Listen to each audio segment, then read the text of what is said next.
Hello everyone, welcome back. Last की हमारी जो इंग्लिश क्लास थी, पिछली इंग्लिश क्लास, उसमें हमने सब्जेक्ट वर्ब एग्रीमेंट ये टॉपिक शुरू किया था। तो उसमें हमने कुछ रूल्स देखे थे। आज की क्लास में हम अपने जो बचे हुए कुछ रूल्स हैं उनको देखेंगे और ये जो टॉपिक है इसको हम कंप्लीट करेंगे और क्लोज कर देंगे। ठीक है, तो इसी के साथ हम शुरू करते हैं अपनी क्लास। आज हम करेंगे रूल नंबर 24 से शुरुआत। अगर आपको याद होगा तो लास्ट क्लास में जो हमारा लास्ट रूल हमने पढ़ा था वो था कुछ ऐसा है कि हमारे पास कुछ ऐसे नाउन्स होते हैं वो जो देखने में हमेशा प्लूरल लगते हैं लेकिन उनका यूज़ हमेशा सिंगुलर होता है। वो ये था रूल, है ना, कि जैसे कुछ नाउन्स होते हैं वो देखने में हमेशा प्लूरल लगते हैं और उनका यूज़ जो होता है वो हमेशा सिंगुलर यूज़ होता है। यहाँ इसका ऑपोजिट रूल है। ठीक है, कुछ नाउन्स जो देखने में तो सिंगुलर होते हैं लेकिन उनका यूज़ प्लूरल होता है। तो यहाँ पर क्योंकि उनका मीनिंग और प्लूरल होता है, वो देखने में सिंगुलर होते हैं, तो हमेशा आप उनके साथ प्लूरल वर्ब ही यूज़ करोगे। आर, हैव, इस तरीके की जो प्लूरल वर्ब्स होते हैं उनका यूज़ करोगे। पहले वाले जो रूल था उसका ऑपोजिट है। अब रूल नंबर 25 की बात करते हैं कि कुछ नाउन्स ऐसे होते हैं, ठीक है, जिनका प्रयोग आप सिर्फ सिंगुलर फॉर्म में कर सकते हो और ये नाउन अनकाउंटेबल होते हैं। आप इनको यूज़ करोगे तो आप सिर्फ सिंगुलर फॉर्म में ही यूज़ कर सकते हो। यहाँ पर पूरी आपको लिस्ट दी हुई है, आप देख भी सकते हो। Scenery, poetry, furniture, advice, information, hair, business, बहुत सारे ऐसे वर्ड्स हैं। तो अगर आप इनमें से कुछ भी ऐसा यूज़ करते हो, कोई भी ऐसा वर्ड है, तो क्योंकि ये सिंगुलर है फॉर्म में रहता है और अनकाउंटेबल है, इस वजह से आप हमेशा इसके साथ सिंगुलर वर्ब ही यूज़ करोगे। लेकिन आप इन्हीं में से कुछ वर्ड ऐसे हैं, कुछ वर्ड्स ऐसे हैं जिनका आप सिंगुलर और प्लूरल दोनों फॉर्म में यूज़ करना चाहते हो, तो आप इनके सामने कुछ आर्टिकल्स जोड़ोगे या फिर कुछ वर्ड्स जोड़ोगे जिसकी वजह से ये चेंज हो जाएंगे। जैसे देखो यहाँ पर ए एक आर्टिकल है, उसको जोड़ा गया तो he gave me a piece of information. अभी ये अनकाउंटेबल नाउन की जगह से चेंज हो गया है। ठीक है, अब इसको सिंगुलर प्लूरल फॉर्म में आप कर सकते हो। जैसे यहाँ पे वहाँ ए था, यहाँ पे हमने ऑल कर दिया। ठीक है, ए आर्टिकल को हटा के हमने उसकी जगह एक वर्ड लगा दिया हमारा ऑल पीस ऑफ इन्फॉर्मेशन। ठीक है, तो he gave me a piece of information, next वाले में है ऑल पीस ऑफ इन्फॉर्मेशन। तो इस तरीके से कुछ वर्ड्स को ऐड कर कर ये जो आपके अनकाउंटेबल नाउन है इनको आप काउंटेबल भी बना सकते हो और इस वजह से वो सिंगुलर प्लूरल में भी चेंज हो सकते हैं। लेकिन अगर सिर्फ फर्नीचर कहीं पर यूज़ है और उसके आगे पीछे कुछ यूज़ नहीं है तो वो अनकाउंटेबल होगा, सीधा सीधा आप सिंगुलर वर्ब लगाओगे। सेम उसी तरीके से कि अगर आपको इन्फॉर्मेशन दिखता है, सिर्फ इन्फॉर्मेशन दिखता है, तो आप इज़ लगाओगे अगर उसके आगे कुछ नहीं है तो ये आपको ध्यान रखना है कि इनको सिंगुलर प्लूरल बना सकते हैं कुछ चीज़ें इनके आगे जोड़कर। अब हम आगे देखते हैं। कुछ नाउन्स प्लूरल और सिंगुलर दोनों में एक ही रूप में रहते हैं, मतलब वो सेम ही रहते हैं। जैसे यहाँ पे देखो, डियर, शीप, सीरीज़, स्पेशीज़, ये जो कुछ ऐसे वर्ड्स हैं जिनको आप चाहे सिंगुलर में ले लो चाहे प्लूरल में ले लो, वो सेम ही रहते हैं। तो आपको यहाँ देखना है कि our team is the best, our team are trying their new uniform. यहाँ पे हर एक मेंबर की बात की जा रही है, यहाँ पर एक पूरी टीम की बात की जा रही है। तो कुछ नाउन्स ऐसे भी होते हैं जो कि सिंगुलर प्लूरल उनको देख के नहीं पता चलेगा, आपको पूरा सेंटेंस पढ़ना पड़ेगा और उसके अकॉर्डिंग आपको अंदाज़ा लगाना पड़ेगा कि ये सिंगुलर मीनिंग ले रहा है या फिर प्लूरल मीनिंग ले रहा है। उसी के अकॉर्डिंग आप इज़ या आर का यूज़ करोगे। ठीक है, चलो अब इसके बाद ये आपको एक टेबल दी गई है, इसको थोड़ा सा ध्यान से देखो। जब आपको कुछ वर्ड, यहाँ पर कुछ वर्ड्स दिए हुए हैं और यहाँ पर दिया है नाउन प्रोनाउन, वो अनकाउंटेबल होगा, काउंटेबल होगा, कैसा होगा और उसके सामने आप क्या वर्ब यूज़ करोगे। ठीक है, तो अब यहाँ पर देखो, सबसे पहला आपको दिया हुआ है नो। ठीक है, नो, और उसके सामने लिखा है अगर नो के साथ अनकाउंटेबल नाउन हो तो आपको सिंगुलर वर्ब का यूज़ करना है। इसका एक एग्जांपल यहाँ पे दिया हुआ है, no air is present on the Mars. No के साथ हमने क्या किया है, एयर का यूज़ किया है। नो प्लस अनकाउंटेबल नाउन, इसको आप काउंट नहीं कर सकते। तो अगर नो के साथ कोई अनकाउंटेबल नाउन दिया है तो आप simply single, okay, singular verb का यूज़ करोगे। नेक्स्ट है, अगर नो के साथ कोई सिंगुलर काउंटेबल नाउन दिया हुआ है, पहले वाले में अनकाउंटेबल नाउन था, एयर को आप काउंट नहीं कर सकते, अभी सिंगुलर काउंटेबल नाउन दिया हुआ है। ठीक है, देखो नो स्टूडेंट, स्टूडेंट को आप काउंट कर सकते हो ना, एयर को काउंट नहीं कर सकते थे, अब इसका ऑपोजिट हो गया, काउंटेबल नाउन है, ठीक है। तो अगर काउंटेबल नाउन है, no student was interested in taking the exam, तो सिंगुलर काउंटेबल नाउन है, तब भी आप क्या करोगे, सिंगुलर वर्ब ही लोगे, क्योंकि सिंगुलर काउंटेबल नाउन है। अब 1/3 ऑफ या 3/4 या इस तरीके के जो बाकी आपको यहाँ पे वर्ड्स दिख रहे हैं, इनमें से किसी भी वर्ड का यूज़ हो तो आप उसके साथ UN मतलब और उसके साथ अनकाउंटेबल नाउन का यूज़ हो रहा हो तो आप सिंगुलर वर्ब का यूज़ करोगे। दोबारा से यहाँ पे इसका एग्जाम्पल देखते हैं। 1/3 of the work, 1/3 of the work has been finished, ठीक है, यहाँ पर हैज़ यूज़ किया है, फिर सेम 1/3 का ही यूज़ करके इन्होंने हैव यूज़ किया है। अब यहाँ पर देखना, ये अनकाउंटेबल था वर्क और उसी के नीचे ये जो नेक्स्ट है वहाँ पर स्टूडेंट्स जो लिखा है वो काउंटेबल नाउन है, बस वो प्लूरल है, ठीक है। तो यहाँ पर आपके दो रूल है, 1/3 से 1/3 ये 1/3 ये, एक में अनकाउंटेबल नाउन है, एक में प्लूरल काउंटेबल नाउन है। जैसे most of the work, one of the work uncountable noun है तो सिंगुलर ले रहा है। 1/3 of the students plural noun है, वो भी काउंटेबल, तो आप प्लूरल वर्ब ही लोगे, ठीक है। अब आगे देखते हैं। मोस्ट ऑफ के साथ अनकाउंटेबल नाउन हो और या फिर मोस्ट ऑफ के साथ प्लूरल काउंटेबल नाउन हो तो क्या करोगे। अगर मोस्ट ऑफ के साथ अनकाउंटेबल नाउन है तो सिंगुलर यूज़ करना है, अगर मोस्ट ऑफ के साथ प्लूरल काउंटेबल नाउन है तो प्लूरल वर्ब यूज़ करना है। इसका एग्जांपल देख लेते हैं, जैसे यहाँ पे दिया हुआ है, most of the knowledge uncountable noun है तो इज़ लगा रहे हो, सिंगुलर वर्ब का यूज़ कर रहे हो। Most of the girls countable noun है तो आप आर का यूज़ कर रहे हो, ठीक है। सेम उसी तरीके से द परसेंटेज ऑफ, अब परसेंटेज जो है ये वर्ड अगर आता है तो उसके साथ चाहे काउंटेबल नाउन हो चाहे प्लूरल काउंटेबल नाउन हो, आपको सिंगुलर वर्ब ही यूज़ करना है। ठीक उसी तरीके से मोर देन वन के साथ चाहे सिंगुलर काउंटेबल नाउन हो, मोर देन वन के साथ सिंगुलर काउंटेबल नाउन हो, मोर देन टू जो नेक्स्ट है उसके साथ प्लूरल काउंटेबल नाउन हो, ठीक है। तो ऊपर वाले में सिंगुलर, नीचे वाले में प्लूरल।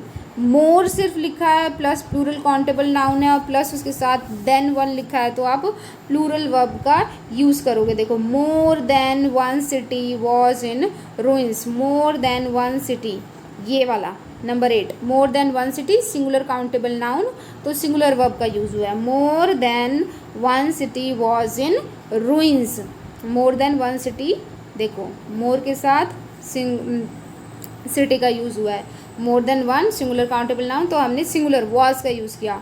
मोर than two plural countable noun, more than two thieves तो यहाँ पर हमने हैव, प्लूरल काउंटेबल नाउन है तो हमने हैव यूज़ किया। और जब हमारा सिंपल मोर है, मोर, एक minute, more plans than one were made, अब जब बीच में देन लग गया और आगे सिर्फ मोर है, मोर देन नहीं है, मोर सिर्फ है तो हमने वर लिख दिया, ठीक है। तो ये जो टेबल है ये आपको आप ध्यान से देख सकते हो, एक मिनट,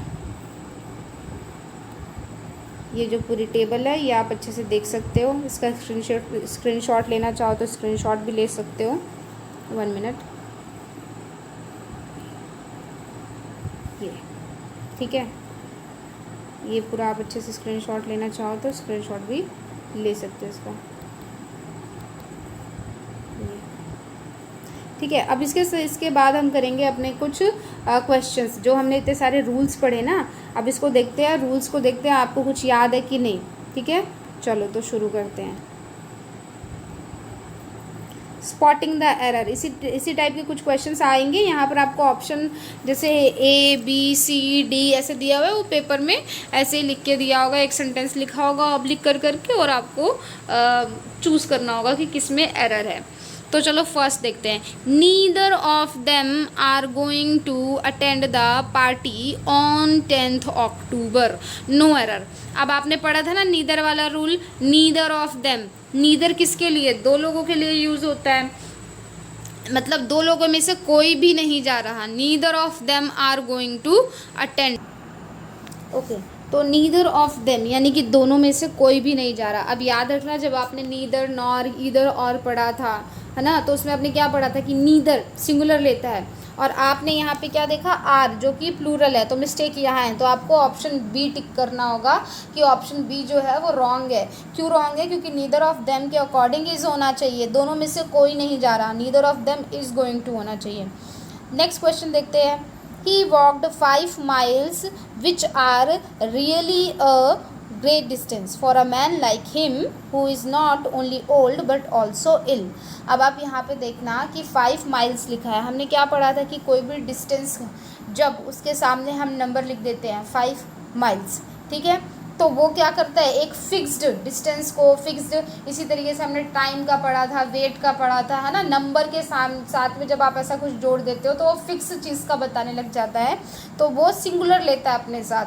यहाँ पर 5 माइल्स रॉन्ग हो जाएगा क्योंकि यहाँ पर आर इसके साथ लगा हुआ है, यहाँ पर इज़ लगा होना चाहिए। He walked 5 miles which is, याद रखना हमने एक रूल पढ़ा था जिसमें था कि प्लूरल भले ही हो, जैसे ये है, लेकिन उसके आगे अगर ऐसे साथ में लिखा हुआ है तो इज़ का यूज़ होगा, ठीक है। जैसे 100 रुपीज़ वाला किया था हमने, अगर आपको याद होगा, 100 rupees is in my pocket, है ना, इस तरीके वाला, सेम वैसे ही ये भी है। तो यहाँ पे आर आपको चेंज करना होगा, तो इसीलिए ऑप्शन ए में हमारा रॉन्ग है, ये हमें करेक्ट करना पड़ेगा, एरर है यहाँ पे।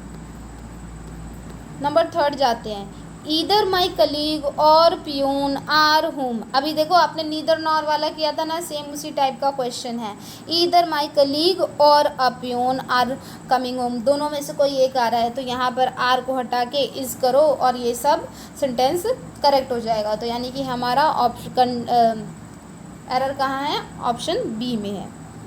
Next, the rise and fall of the tide are due to lunar influence. अब याद रखना, सबसे पहले वाले जो 2 रूल्स हमने पढ़े थे, जो सेकेंड रूल था, उसमें आपने पढ़ा था कि सेम एडजेक्टिव नाउन, ठीक है, कि दोनों मिलकर अगर यूज़ हो रहा है, slow and steady wins the race, ये वाला पढ़ा था अगर आपको याद होगा। कुछ इसी तरीके से है द राइज एंड फॉल, ठीक है, ऑफ द टाइड, ये सिंपल एक सब्जेक्ट के रूप में वर्क कर रहा है, इसलिए यहाँ पे आर नहीं आएगा। The rise and fall of the tide is due to होना चाहिए। सेम वही वाला कॉन्सेप्ट है, slow and steady wins the race, पढ़ा था ना वैसे ही।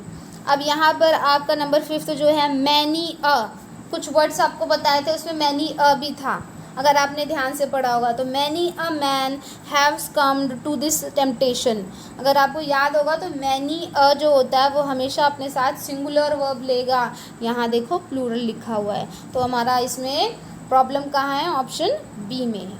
Next question 6, the introduction of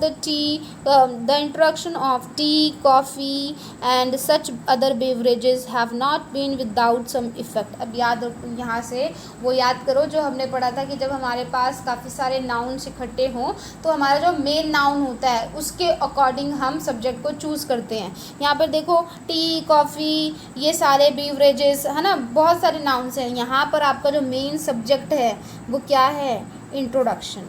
introduction के अकॉर्डिंग आपको क्या लेना चाहिए, the introduction of tea, coffee and such other beverages has not been without some effect, ठीक है। तो यहाँ पर क्या आना चाहिए, आपका हैज़ आना चाहिए। अगर आप इसको ठीक करोगे तो आपका ये सेंटेंस ठीक हो जाएगा, यानी कि यहाँ पर एरर किस में है, ऑप्शन सी में हमारा यहाँ पर एरर है। Okay, so the next question is the newer type of automatic machines wash clothes faster। अब यहाँ पर देखो आपका जो मेन सब्जेक्ट है वो क्या है, न्यूअर टाइप, उसके अकॉर्डिंग आपको क्या लेना है, यहाँ पर वॉश, देखो वॉश क्या है, प्लूरल है, आपको क्या लेना होता है, singular. The newer type of automatic machines washes clothes faster. यहाँ पर मशीन्स को देखकर प्लूरल फॉर्म नहीं लेना वर्ब का, याद रखना वॉश जो है वो सिंगुलर फॉर्म नहीं है, प्लूरल फॉर्म है। यहाँ न्यू ईयर टाइप के अकॉर्डिंग आपको सब्जेक्ट जो है आपका वो है न्यू ईयर टाइप, तो वॉश रॉन्ग होगा क्योंकि वॉश जो है प्लूरल वर्ब है, इसको सिंगुलर बनाना पड़ेगा क्योंकि हमारा जो न्यू ईयर टाइप है वो सिंगुलर है। So the new year type of automatic machines washes cloth faster, washes answer होना चाहिए। इस वजह से यहाँ पर बी जो है वो रॉन्ग है, उसमें एरर है। नेक्स्ट क्वेश्चन देखते हैं। Each of the students in the computer class has to type their own research paper this semester. अब देखो ईच ऑफ है तो ये सिंगुलर वर्ब लेगा, आप देख रहे हो वर्ब तो सिंगुलर है तो यहाँ पे कोई एरर नहीं होगा। नहीं, हमें आगे पूरा सेंटेंस पढ़ना है। देखो each of the student in the computer class has to type their own research paper this semester. आपने एक रूल ऐसा भी पढ़ा था ना कि ये सारी जो चीज़ें अगर ये सिंगुलर हो रही हैं तो क्योंकि सिंगुलर है तो आगे जो प्रोनाउन यूज़ होगा वो भी क्या होगा, सिंगुलर होगा। देयर जो है उसी के अकॉर्डिंग होगा, ठीक है। देयर प्लूरल के लिए यूज़ होता है। So each of the students in the computer class has to type his own होना चाहिए यहाँ पे, ठीक है। इस वजह से एरर सी में है, ठीक है। ऑप्शन सी जो है उसमें एरर है। Now every one of the films you suggested are not worth seeing. अच्छा यहाँ पे एक क्वेश्चन में प्रॉब्लम है, every one of the film नहीं होगा, ईच ऑफ द फिल्म होना चाहिए, ठीक है। तो ये थोड़ा सा करेक्ट करना है क्योंकि every one of the films नहीं होगा। Each of the films you suggested are not, अभी ईच ऑफ आ गया तो अभी जो ऊपर किया ना सेम यहाँ पे ईच ऑफ के साथ क्या होना चाहिए, इज़ नॉट वर्थ सीइंग, ठीक है। यहाँ पे प्रॉब्लम किस में है, सी में है।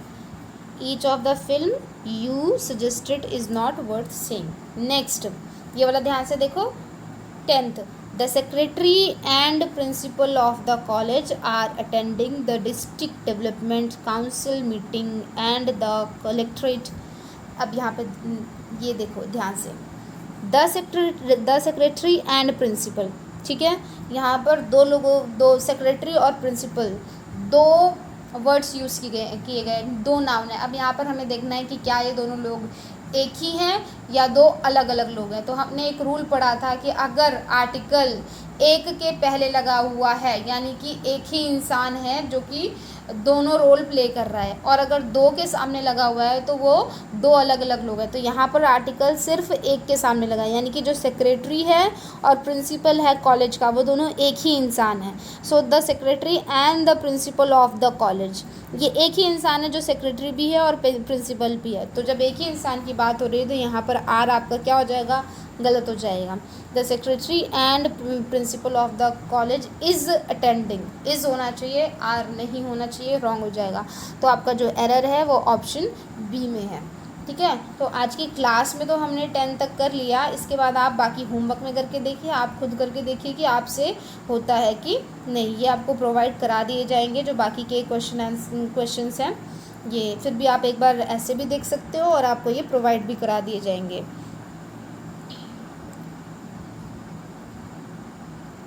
आप चाहो तो एक स्क्रीनशॉट भी लेके कर सकते हो। वेट,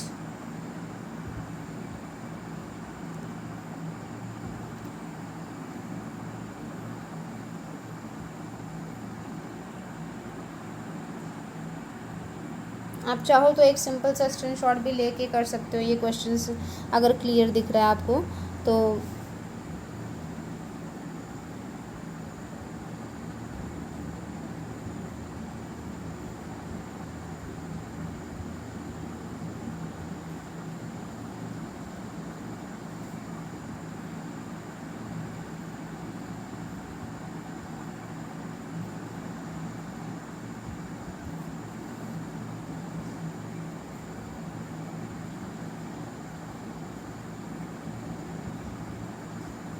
तो ये जो था ये था हमारा पूरा सब्जेक्ट वर्ब एग्रीमेंट का टॉपिक। मैंने अपनी तरफ से पूरी कोशिश की है कि इसमें जितने भी मेन चीज़ें थी वो मैं करा सकूँ। आप इस वीडियो को 2 बार देखिए और कुछ चीज़ें जो आपको याद करनी पड़ेंगी, और उसके बाद आप सब्जेक्ट वर्ब एग्रीमेंट से रिलेटेड अगर कोई एरर्स आते हैं तो वो आप निकाल कर आराम से कर सकेंगे। ये सारे क्वेश्चंस आप घर से ट्राई कीजिए, और कुछ ना समझ में आए तो कमेंट बॉक्स में ज़रूर लिखिए। So this was it for today. Thank you for watching the video.